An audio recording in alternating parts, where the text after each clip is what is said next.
रूस में कच्चे तेल की कीमतों में भारी गिरावट आई है। वहाँ पर यूराल ग्रेड के कच्चे तेल का भाव घट करके $36 पर आ गया है। अमेरिकी प्रतिबंधों की वजह से भारत और चीन ने हाल में रूस से तेल की खरीद घटा दी है। सर, रूस के तेल में ये जो गिरावट देखने को मिल रही है, इन नंबर्स को देख करके क्या कुछ समझा जाए? ये आंकड़े क्या बता रहे हैं? ये तो बड़ा ऑयल शॉक है, बाजार एकदम हिल गया। देखिए जो आंकड़े आए वे बड़े चौंकाने वाले थे।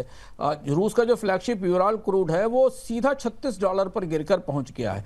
इसकी दो बड़ी वजह। अमेरिका ने जब ल्यूकाइल पर और रोसनेफ्ट पर प्रतिबंध लगाए, जो कि मैक्सिमम तेल 60% के आसपास रूस के तेल का उत्पादन करती हैं, तो ग्राहक और खरीदार भागने लगे। पहले तेल सस्ता होता था तो चीन और भारत उठा लेते थे, लेकिन अब इन दोनों देशों को भी सेकेंडरी सैंक्शंस का डर है और इसलिए रूस के तेल की कीमत अचानक बुरी तरह टूट गई है, $36 के आसपास आ गई है। और यूराल और ब्रेंट के बीच डिस्काउंट अब $23 के आसपास हो गया। ये काफी बड़ा है। लगभग ऐसी ही गिरावट हमने यूक्रेन युद्ध की शुरुआत के दौरान देखी थी और इसके बड़े व्यापक असर हैं अंतर्राष्ट्रीय बाजार के लिए। अंतर्राष्ट्रीय बाजार में वैसे भी कच्चे तेल की कीमतें दबी हुई हैं। अगले साल के अनुमान $60 से नीचे जाने के हैं। 60 से 65-70 के भी 60 से 69 के बीच के आंकलन अभी मिल रहे हैं। WTI $60 से नीचे जा सकता है, इसके संकेत मिल रहे हैं।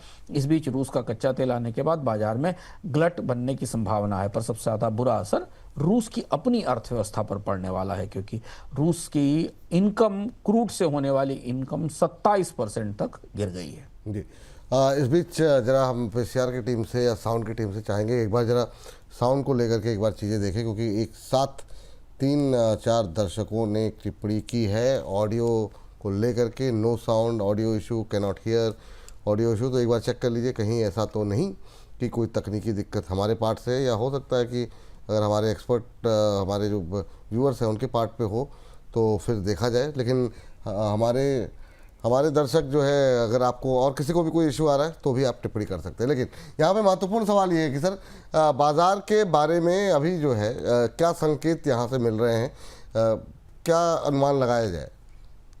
क्रूड को लेकर कई सारे संकेत मिल रहे हैं और एक और दिलचस्प घटनाक्रम है कि सऊदी अरब के जो प्रिंस हैं MBS, वो अमेरिका की यात्रा पर हैं। लंबे समय बाद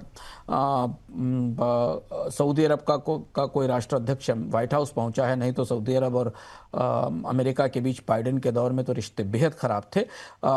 क्रूड के पूरे मार्केट में ग्लट जैसी स्थिति बन रही है। मांग कम है और सप्लाई ज़्यादा है। हमने इस पर पिछले सप्ताह भी चर्चा की थी। जो अब गोल्डमैन सैक्स है या मॉर्गन स्टैनली या दुनिया के बड़े बैंक विश्लेषक हैं, वो जो आकलन दे रहे हैं वो थोड़े सबड्यूड आकलन है कि बाजार में कच्चे तेल की सप्लाई, ओवर सप्लाई की परिस्थिति है। और चूंकि रूस का कच्चा तेल नहीं बिक रहा है, गिरावट ज़्यादा है, तो और भी दबाव बनता दिखाई दे रहा है बाजार में। और इसीलिए शायद दिसंबर के बाद से ओपेक के देश अपने उत्पादन में बढ़ोतरी की प्रक्रिया को छोड़ देंगे, बंद कर देंगे। फिलहाल जो आकलन है वो क्रूड के $60 से $62, ब्रेंट के $60 से $62 के आसपास रहने के हैं और ज़्यादा दबाव है